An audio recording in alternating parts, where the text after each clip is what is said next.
This is The Bottom Line. The Bottom Line on 938 Live. Indonesian-owned poultry and dairy company Japfa recently launched its IPO in Singapore, seeking to raise $198 million. The company offered 248 million shares at 80 cents apiece. Gwendolyn Goh spoke to its chief executive, Yong to find out what makes his company tick. Headquartered in Singapore, Japfa's business covers the entire value chain from breeding animals and producing animal feed to creating end products such as chicken, pork and beef. Its core markets are in Indonesia and China. In Indonesia, Japfa produces approximately 1.5 million day-old chicks per day.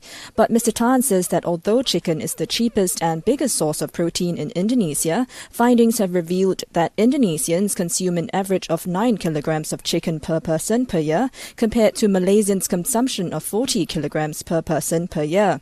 And that's why he says his company will continue to tap on growth opportunities in the country, as findings from Frost & Sullivan state that chicken meat consumption in Indonesia is expected to rise by an average of 14.9% over the next 2 years.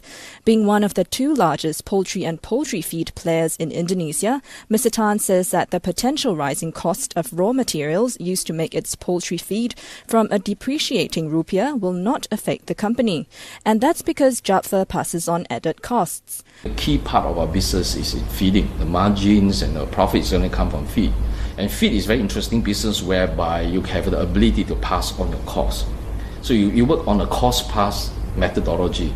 And that's how the industry functions. So as the rupiah depreciate or when the raw material prices go up, what we do is effectively we'll pass it on. So that ability to pass on actually mitigates some of those issues. While in China, the group focuses on raw milk production that's sold to dairies such as Mengniu and Nestle. The country has an imbalance of milk supply and demand, and Mr. Tan believes his company is able to tap on this given Japfa's large-scale dairy farms in China. Currently, it operates a $300 million facility there, which has space for 10,000 cattle. The farm consolidates a number of processes, including cattle breeding and milking, and it intends to build another farm of a similar scale in Inner Mongolia, slated for completion by 2018.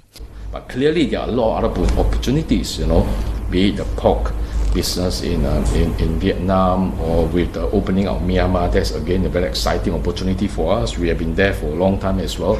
So we do feel that there are a lot of areas that will drive our growth drivers.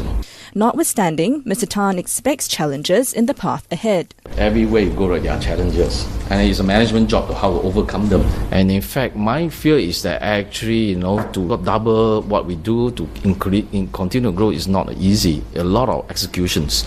Building farm after farm is not an easy task.